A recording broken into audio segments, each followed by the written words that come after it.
નમસ્કાર ખેડૂત મિત્રો આજે આપણે વાત કરીશું કે ખેડૂત ખરાઈ તરીકેનું પ્રમાણપત્ર જે છે કેવી રીતે કરવું। મતલબ કે ખેડૂત છે તો એ સાબિતી માટે સર્ટિફિકેટ કઢાવવાનો હોય છે અને એ સર્ટિફિકેટ જે છે એ કઢાવવા માટે તમારે ઓનલાઈન અરજી કરવાની હોય છે। તો ઓનલાઈન અરજી જે છે તે કેવી રીતે કરવી એના માટે સ્ટેપ બાય સ્ટેપ મેં પૂરી માહિતી લાઈવ પ્રૂફ કરી અને મેં આ વિડીયોના માધ્યમથી જણાવ્યું છે। તો તમામ માહિતી આપણે આ વિડીયોના માધ્યમથી જાણીશું। ખાસ કરીને જે છે એમાં એન્ટ્રી નોંધ નંબર જે છે તો એ નાખવાના હોય છે। આજથી 1950થી લઈ અને અત્યારે 2026 સુધીના નોંધ નંબર નાખવાના હોય છે। તો એ નોંધ નંબર જે છે તમારે ક્યાંથી મેળવવાના છે તો એ પણ તમે 2 મિનિટની અંદર જે છે તમારા મોબાઈલમાંથી જ તમને મળી શકશે। તો તમામ માહિતી આપણા વિડીયોના માધ્યમથી જાણીશું। આજની તો કાલે તમારે ખેડૂત ખરાઈનું પ્રમાણપત્ર જે છે તો એ ક્યાંક ને ક્યાંક તમારે જરૂરિયાત પડશે। તો તમે જેટલું વહેલા કઢાવી લો એટલા માટે એટલું સારું રહેશે। અને ખાસ કરીને જે છે એની ફી કેટલી છે તો એના વિશે પણ આપણે ચર્ચા કરીશું આપણે। તો ખરેખર તમે જો ખેડૂત ખરાઈનું પ્રમાણપત્ર જે છે કઢાવવા માંગતા હોય તો આ વિડીયોને તમે લાસ્ટ સુધી જોતા રહેજો। બિલકુલ સરળ ભાષામાં તમને સમજાવવામાં આવ્યું છે મિત્રો। તમે તમારા મોબાઈલથી જ 10 મિનિટની અંદર તમે અપ્લાય કરી શકશો। અપ્લાય કર્યા પછી શું પ્રોસેસ હશે તો એના વિશે પણ આપણે વાત કરીશું। તો વિડીયોને લાસ્ટ સુધી જોતા રહેજો। તો ચાલો શરૂ કરીએ। તો ખેડૂત ખાતેદારનું પ્રમાણપત્ર કઢાવવા માટે એના માટે ઓનલાઈન અરજી કરવા માટે જે છે સૌથી કોઈ જો ઇમ્પોર્ટન્ટ વસ્તુ હોય મિત્રો તો એના એન્ટ્રી નોંધ જે છે સૌથી ઇમ્પોર્ટન્ટ વસ્તુ છે। કારણ કે એન્ટ્રી નોંધ જે છે તો એ ઘણા બધા ખેડૂતોને ખબર નથી હોતી અથવા તો મળતી નથી। બાકી બધી વસ્તુ જે છે એ બહુ નોર્મલ છે, સેમ છે, બરાબર। ફોર્મ પર તમે સિમ્પલ રીતે તમે ભરી શકો છો। તો એન્ટ્રી નોંધ જે છે તો એ 2 પેરાથી જે છે મળી શકે છે। એક તો તમારે મામલતદાર કચેરી જઈ અને 6 નંબર હકપત્રક કઢાવી અને તમે એન્ટ્રી નોંધ જે છે એન્ટ્રી નોંધ મતલબ કે 1950થી લઈને અત્યારે 2026 સુધીમાં જેટલી એન્ટ્રીઓ થઈ, બરાબર, તો એની નોંધ એમાં ઉત્તરોત્તર હોય છે, બરાબર। અને જો તમારે મામલતદાર કચેરી ન જવાનું હોય તો તમે તમારા મોબાઈલથી 2 મિનિટની અંદર તમે એન્ટ્રી નોંધ જે છે એ કઢાવી શકો છો। તો સૌપ્રથમ જે છે તમારે એન્ટ્રી નોંધ કઢાવવાની છે અને ત્યાર પછી તમારે ફોર્મ ભરવાનું છે। તો એ ફોર્મ પછી ભરીશું, પહેલાં એન્ટ્રી નોંધ જે છે આપણે કાઢીએ છીએ, બરાબર। એના માટે તમારે ગૂગલ સર્ચમાં જઈ અને તમારે લખવાનું રહેશે એનીરોર લખશો એટલે અહીંયા એનીરોર સર્ચ કરશો એટલે એનીરોરની અહીંયા વેબસાઇટ આવી જશે। તો એના ઉપર આપણે અહીંથી ક્લિક કરી લેશું। એના ઉપર ક્લિક કરશો મિત્રો તો ત્યારે તમારે અહીંયા વ્યૂ લેન્ડ રેકોર્ડ રૂલર કરીને છે, અહીંયા તમે જોઈ શકો છો। થોડું ઝૂમ થતું હશે તો હું કરી દઉં।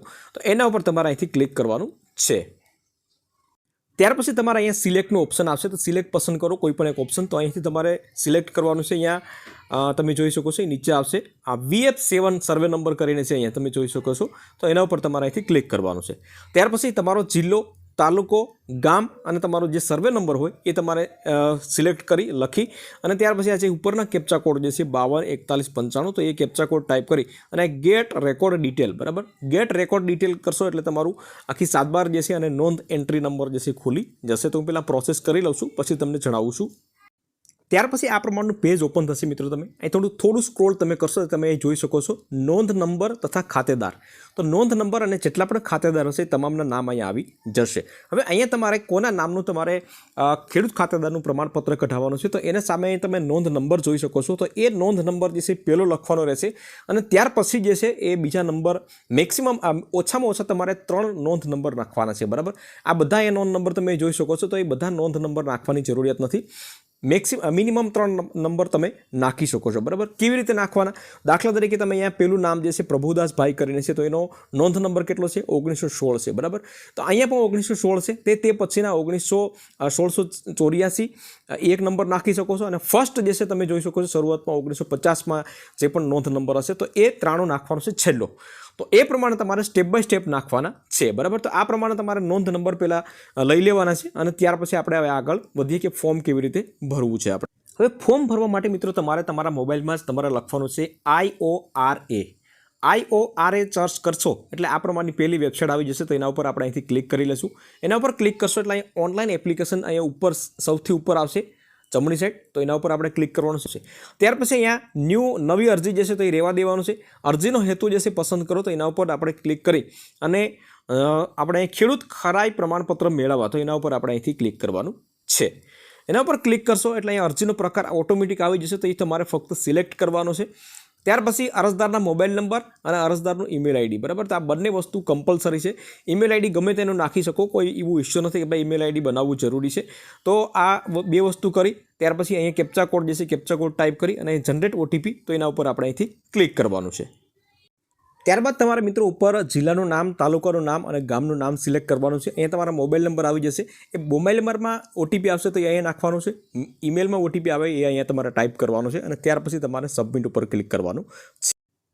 ત્યાર પછી મિત્રો તમારે ધ્યાનથી વિગત ભરવાની છે. જે પ્રમાણે તમારા 7-12-8માં હોય તો એ પ્રમાણે તમારું કમ્પ્લીટલી તમારું નામ લખવાનું છે.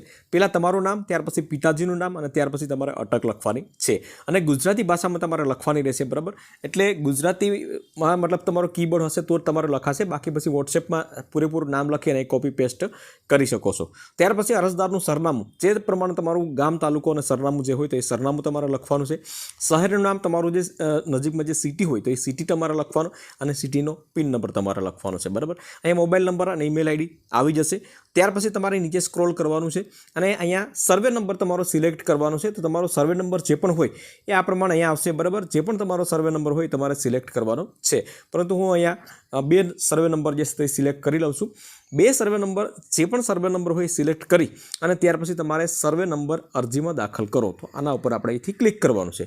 એટલે તમારા તમામના જે પણ નામ હશે તો એ તમારા નામો આવી જશે. હવે આપણે અહીંયા તમામના નામ આવી જશે. હવે આમાં તમારે કોના નામનું ખેડૂત ખાતેદારનું પ્રમાણપત્ર કઢાવવાનું છે તો એના ઉપર તમારે અહીંથી ક્લિક કરવાનું છે. અહીં મોબાઈલમાં હશે તો અહીંયા તમને ઓપ્શન મળશે. તો આપણે પેલું નામ જે છે એનું આપણે ખેડૂત ખરાઈનું પ્રમાણપત્ર જે છે એ કઢાવવાનું છે. તો એ આપણે અહીં આવી ગયું છે, સિલેક્ટ કરી લીધું છે. ત્યાર પછી આપણે આગળ વાત કરીએ આપણે કે અહીંયા તમારી વિગત ભરવાની છે, બરાબર. જેનું નામ સિલેક્ટ કર્યું હશે એની અહીંયા વિગત તમારે ભરવાની છે. શું વિગત ભરવાની છે? તો સૌપ્રથમ તો તમારો અહીંયા એડ્રેસ તમારું જે હશે તો એ એડ્રેસ નાખવાનું છે. મોબાઈલ નંબર જે આમાં તમે હમણાં નાખ્યા છે, બરાબર, ઓટીપી લીધી છે તો એ જ મોબાઈલ નંબર નાખવાના છે. અંદાજિત તમારી જે પણ ઉંમર થતી હોય તો એ અંદાજિત ઉંમર લખવાની છે. ઓળખ પ્રમાણપત્ર જે છે તો અહીં ક્લિક કરશો એટલે અહીંયા તમારે કોઈ પણ એક સિલેક્ટ કરી અને તમારે એ નંબર નાખવાના છે. દાખલા તરીકે આપણે અહીં આધાર કાર્ડ સિલેક્ટ કરી અને આધાર કાર્ડ નંબર ટાઈપ કરવાના છે. આટલી વસ્તુ થઈ જાય ત્યાર પછી ખેડૂત ખરાઈ વિગત દાખલ કરવા અહીં ક્લિક કરો તો એના ઉપર તમારે અહીંથી ક્લિક કરવાનું છે. હવે મિત્રો તમારે અહીંયા નોંધ નંબર નાખવાની છે. દાખલા તરીકે આપણે અહીંયા પ્રભુદાસભાઈ જે છે તો એનું નામ આપણે એડ કર્યું છે તો તેની સામે જે છે નોંધ નંબર કેટલા હતા તો આપણે જોઈ શકો છો 1916 નંબર હતા. મેં અગાઉ જણાવ્યું એ પ્રમાણે. તો અહીંયા 1916 નંબર ટાઈપ કરવાના છે. નોંધનો પ્રકાર જે છે તો તમારે વ્યવસાય લખવાનો છે, વારસાઈ લખવાનો છે. એના સિવાયના બીજા ઓપ્શન તમારે લખવા હોય તો લખી શકો, પરંતુ વારસાઈ કરશો એટલે ચાલી જશે, કોઈ ઇસ્યુ નહીં પડે, બરાબર. તો આ નોંધ મૂળ નોંધ છે તો એમાં આપણે ના કરવાનું રહેશે, કારણ કે મૂળ નોંધ જે છે તે 1950માં જે શરૂઆત થઈ હોય તો એને મૂળ નોંધ છે. ત્યાર પછીની આ વારસાઈ નોંધ જે છે એ કહી શકાય છે.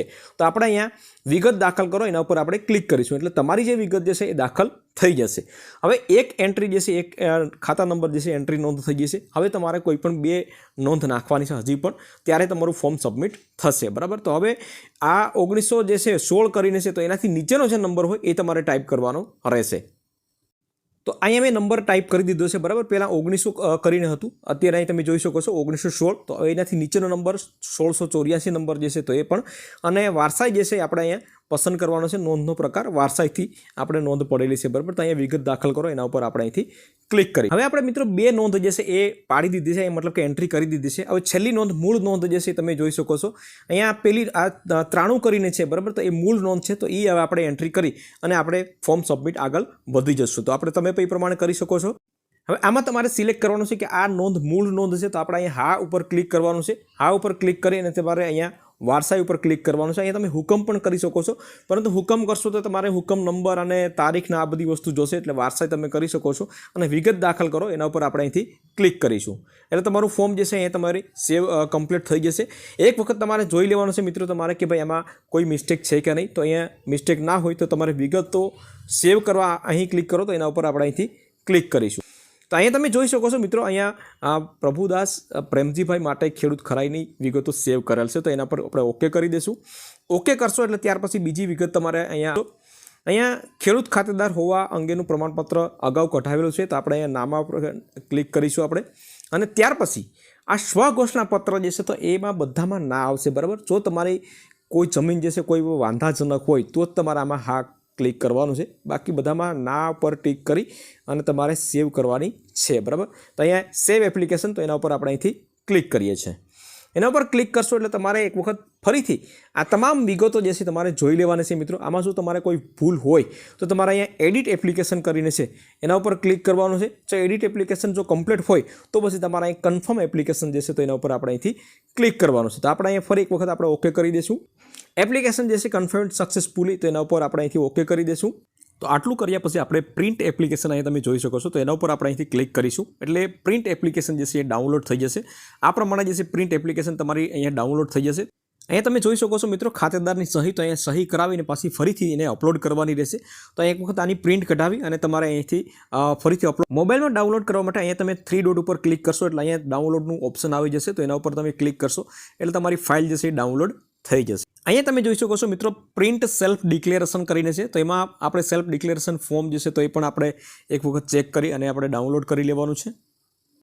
તો એ પણ આ પ્રમાણે સેમ જ આવશે, બરાબર. આમાં આપણે ડાઉનલોડ કરી અને ત્યાર પછી જે છે આપણે ડોક્યુમેન્ટ અપલોડ કરીને છે, તો એના ઉપર આપણે અહીંથી ક્લિક કરીશું. અહીંયા તમે જોઈ શકો છો મિત્રો, અપલોડ ડોક્યુમેન્ટ્સ, તો એના ઉપર આપણે અહીંથી ક્લિક કરીશું. ત્યાર પછી આ પ્રમાણે ઇન્ટરફેસ થશે મિત્રો. તમારે આ 16 પોઈન્ટ જે છે એક વખત વાંચી લેવાના છે અને ત્યાર પછી વાંચી, બરાબર, ને આ પ્રમાણે રાઇટ ક્લિક કરી દેવાનું છે. તો હું પહેલાં રાઇટ ક્લિક કરી દઉં છું આ બધામાં અને ત્યાર પછી આપણે અહીંયા સબમિટ કરી દેવાનું છે. તો હું પહેલાં અહીંયા રાઇટ ક્લિક કરી દેવાનું છે. આટલી વસ્તુ જે છે તમારી તૈયાર હોવી જોઈએ.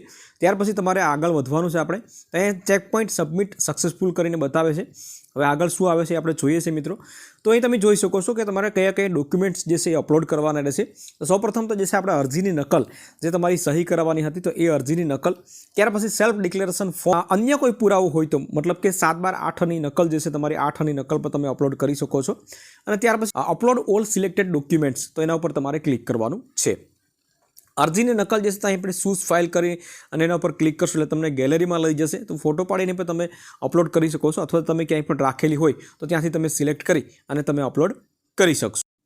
તો આ પ્રમાણે મેં એક ડોક્યુમેન્ટ અહીંયા અપલોડ કરી દીધું છે. તો આ પ્રમાણે અહીંયા આવી જશે. ત્યાર પછી બીજું ડોક્યુમેન્ટ જે છે તો સેમ એ જ પ્રમાણે અહીંથી આપણે અપલોડ કરીશું. સેલ્ફ ડિક્લેરેશન ફોર્મ કરીને છે, તો એ આ પ્રમાણે થઈ જશે. ત્યાર પછી જે છે તમારે 8ની નકલ જે છે તમે અપલોડ કરી શકો છો. તેનો ફોટો પાડીને પણ તમે અપલોડ કરી શકો. તો આ પ્રમાણે મિત્રો તમારે 3 ડોક્યુમેન્ટ જે છે અપલોડ કરી દેવાના છે. પરંતુ આમાં PDF ફાઇલમાં તમારે અપલોડ કરવાના છે મિત્રો.